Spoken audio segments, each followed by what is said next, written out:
हिंदू जागरण मंच के जिला अध्यक्ष रामगढ़ के राजेश सिन्हा को पुलिस ने गिरफ्तार किया और इसके बाद बवाल हो गया।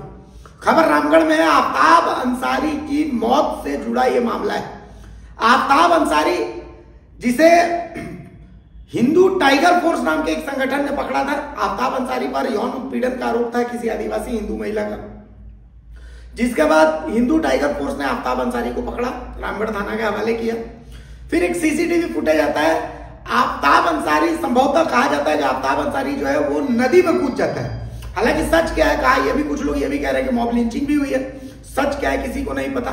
शहजादा अनवर और आफ्ताब अंसारी के परिजन रामगढ़ थाना पहुंचते हैं कि भाई हमारा आफ्ताब है कहाँ, आपके थाने में था, वो पूछताछ के लिए पुलिस ने पकड़ा था। उसके बाद एक सीसीटीवी फुटेज आता है जिसमें आफ्ताब थाने से भागता दिखाई देता है। अब इस मामले में देर शाम कार्रवाई होती है। रामगढ़ थाना के प्रभारी सब इंस्पेक्टर सबको जो है, किसी को निलंबित किया जाता है, किसी का वेतन रोका जाता है। देर रात आफ्ताब का शव मिलता है और अब पुलिस ने राजेश सिन्हा को गिरफ्तार किया। लेकिन इस मामले में अब नया मोड़ तब आ गया जब राजेश सिन्हा की गिरफ्तारी के विरोध में बड़कागांव विधायक रोशन लाल चौधरी सहित अन्य लोगों ने भूरकुंडा थाना परिसर में धरना दे दिया। राजेश सिन्हा की रिहाई की मांग करने लगे। राजेश सिन्हा को गिरफ्तार कर रामगढ़ ले जाने के दौरान लोगों ने पुलिस वाहन को रोक दिया। भूरकुंडा थाने के सामने वो लोग धरने पर बैठ गए। लोगों का कहना था कि राजेश सिन्हा का इस मामले में कोई संबंध ही नहीं, वो तो पूरी तरीके से निर्दोष है। पुलिस को पहले उनको गिरफ्तार करना चाहिए जिनको इस मामले में संबंध है, जिन्होंने आफ्ताब के साथ मारपीट की थी। तो मतलब लोगों का ये तो तय है, कहना है कि आफ्ताब के साथ मारपीट हुई है। इसमें एक और बात ये कही जा रही है कि नेहा सिंह नाम की एक महिला है जिन्हें ढाल बना करके एक कपड़ा व्यवसायी शमीम अंसारी है, जो राजेश सिन्हा पर झूठा मामला दर्ज कराया गया। सच्चाई में आफ्ताब अंसारी के साथ शमीम अंसारी भी यौन शोषण मामले में आरोपी है, जिसकी गिरफ्तारी की मांग की जा रही है। आफ्ताब अंसारी दुष्कर्म के आरोपी की फरारी के मामले में आईजी ने एक्शन लिया था और एनकाउंटर स्पेशलिस्ट पीके सिन्हा, जो रामगढ़ के थाना प्रभारी थे, उनको निलंबित कर दिया था। एक सब इंस्पेक्टर, उनके वेतन पर रोक लगा दी गई थी। 2 होमगार्ड हैं, उन होमगार्ड के भी जो विधि व्यवस्था की ड्यूटी है उससे हटा दिया गया था। और फिलहाल स्थितियां जो है वो बिल्कुल अच्छी नहीं लग रही हैं। अब इस मामले में आगे क्या होता है इस पर नजर रहेगी, क्योंकि पुलिस के लिए बहुत बड़ी चुनौती है। मंसूर हमारे सहयोगी हमारे साथ रामगढ़ से जुड़े हुए। मंसूर, फिलहाल क्या कुछ चल रहा है इस मामले में? जी, ये देखा जाए तो पूरा ये जो मामला है रामगढ़ थाना क्षेत्र का है, जहां रामगढ़ थाना क्षेत्र में आपका जो एक रेडीमेड दुकान है मोहम्मद शमीम अंसारी का, वहां पे आफ्ताब अंसारी काम करता था। आफ्ताब अंसारी के विरुद्ध में एक आदिवासी महिला ने यौन शोषण का आरोप लगाया था, जिसके बाद मामला पहुंचा हिंदू टाइगर्स फोर्स के पास। हिंदू टाइगर्स फोर्स के कुछ कार्यकर्ता मोहम्मद शमीम अंसारी की दुकान पहुंचे और वहां पे आफ्ताब को निकालकर वहां से मारपीट की गई। तो ये मामला पूरा देखा जाए तो ये हिंदू संगठन का जो टाइगर फोर्स से जो कार्यकर्ता, उनसे जुड़ा हुआ मामला था। बिल्कुल। जो वीडियो फुटेज में साफ देखा जा रहा है कि पुलिस उसे हिरासत में ले गई थी और उसके बाद पुलिस कस्टडी से आफ्ताब भागते हुए फुटेज भी वायरल हुआ जी।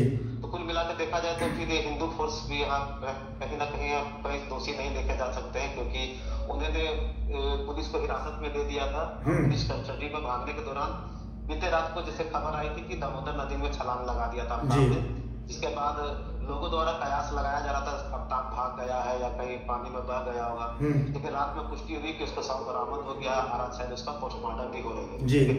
पूरे मामले पर फिर बीते रात को राजेश सिन्हा, जो हिंदू जागरण मंच के रामगढ़ जिला अध्यक्ष है, उनका जो एक सिद्धांत है यहाँ पे रामगढ़ में कि मैं किसी धार्मिक विरोध नहीं करता हूँ, मुस्लिम हो, सिख हो, ईसाई हो, हिंदू, मैं किसी का विरोध नहीं करता हूँ। मैं व्यक्तित्व जो गलत है, जो व्यक्ति गलत करेगा मैं उसका विरोध करूंगा। तो राजेश सिन्हा के पास जैसे पोस्ट आया, दीपक सिसोदिया जो टाइगर फोर्स के संरक्षक है, उनके द्वारा पोस्ट की गई थी कि शमीम अंसारी के दुकान में आफ्ताब काम करता है, आदिवासी महिला के साथ शोषण कर रहे हैं, इस आरोप में इसको पकड़ा गया है। तो उस मामले को लेकर के राजेश सिन्हा ने एक दो लोगों को भेजा था, भेजने का काम किया था, बस उतना तक उसका था। उनका काम बस यही था कि लोगों को पोस्ट किसी और का था जी, उसको इन्होंने फॉरवर्ड किया था। फॉरवर्ड के बाद इतना ही दोष है, तो कोई भी जैसे धर्म के प्रति कोई गलत कर रहा है तो बस वो फॉरवर्ड कोई भी इंसान करेगा तो थोड़ा बहुत करता है।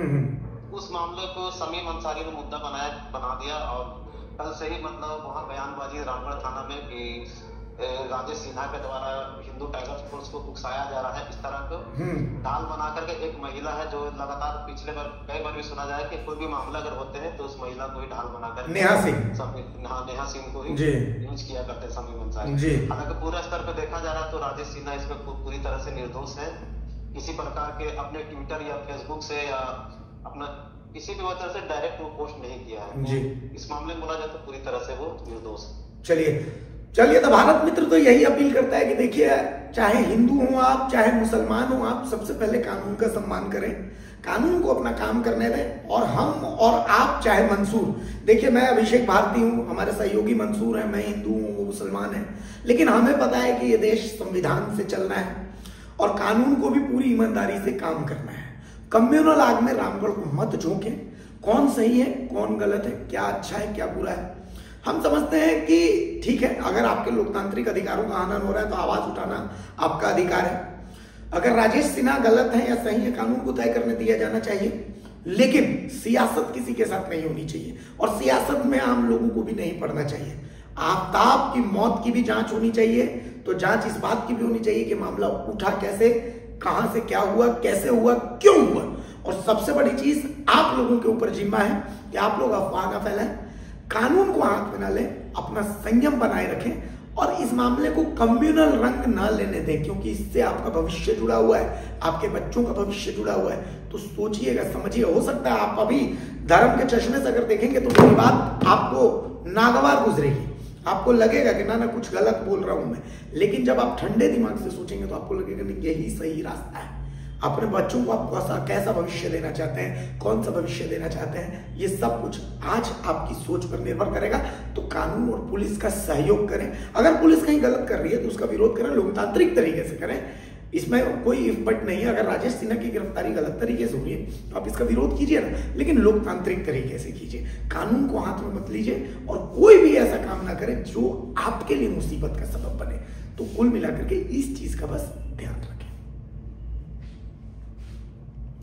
सिन्हा जी को इस मामले में संलिप्त किया गया है और उनको बिल्कुल इन निर्दोष को साजिश के तहत यहाँ से चलान करने की साजिश रची जा रही है, जो कि हम लोग ऐसा बिल्कुल नहीं होने देंगे। हम अपने संगठन एवं सनातन भाई के साथ मिल करके इस लड़ाई को लड़ेंगे और राजेश सिन्हा जी को बिल्कुल हमारी मांग है कि यहाँ से उनकी रिहाई होनी चाहिए। अगर रिहाई नहीं होती है तो आज गोकुंडा से आवाज उठी है, रामगढ़ सहित पूरे झारखंड में हम लोग चक्का जाम करने का काम करेंगे, लेकिन राजेश सिन्हा के ऊपर में गलत हम लोग कार्रवाई नहीं होने देंगे। आपका नाम और पोस्ट?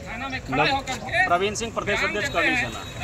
निर्दोष व्यक्ति राजेश जी को गिरफ्तार किया गया है, उन पर झूठा आरोप, झूठा मुकदमा दर्ज करके हम लोग प्रशासन को पूछ रहे हैं तो सही जानकारी नहीं दे रहे हैं कि उनके ऊपर आरोप क्या है। और लगातार जो अभियुक्त है थाना परिसर में थाना प्रशासन के खिलाफ ही बयान दे रहा है, जिसके ऊपर बलात्कार यौन शोषण का आरोप है, उस पर कार्रवाई न करके एक समुदाय विशेष के दबाव में और सरकार के तुष्टीकरण की जो राजनीति है उसके दबाव में आकर प्रशासन एक तरफा कार्रवाई कर रही है। राजेश जी पर क्या आरोप है सबसे पहले वो बताए, और जिन लोगों पर एक आदिवासी युवती के द्वारा एफआईआर दर्ज किया गया, बयान दिया गया, उसके बावजूद भी कोई कार्रवाई नहीं हुई। अभियुक्त यदि पकड़ाया और किस परिस्थिति में थाना से भागा, इसका भी जिम्मेवार प्रशासन है। और घटना कैसे घटी उसकी न्यायिक जांच हो, लेकिन निर्दोष पर झूठा आरोप लगा के, जबकि राजेश जी अपने घर में है, कहीं ना उनका कोई इन्वॉल्वमेंट है, ना ट्वीट है, ना किसी भी तरह का, झूठा आरोप लगाकर एक तरफा एक हिंदुओं के सनातनियों पर जो अत्याचार हो रहा है, एक तरफा कार्रवाई के विरोध में हम लोग आज धरना पर बैठे हैं। और यदि सरकार तुष्टीकरण की राजनीति करेगी, एक तरफा कार्रवाई होगी, तो हम लोग रोड पर उतरेंगे और इसका विरोध करेंगे। जिंदाबाद जिंदाबाद जिंदाबाद, राजेश सिन्हा को रिहा करो, रिहा करो, रिहा करो, राजेश सिन्हा को रिहा करो, रिहा करो, रिहा करो। अगर खबर पसंद आए तो आप QR स्कैन कर दें हमारा साथ। आपका एक छोटा आर्थिक सहयोग है हमारा बड़ा हौसला। द भारत मित्र, बुलंद भारत की बुलंद तस्वीर।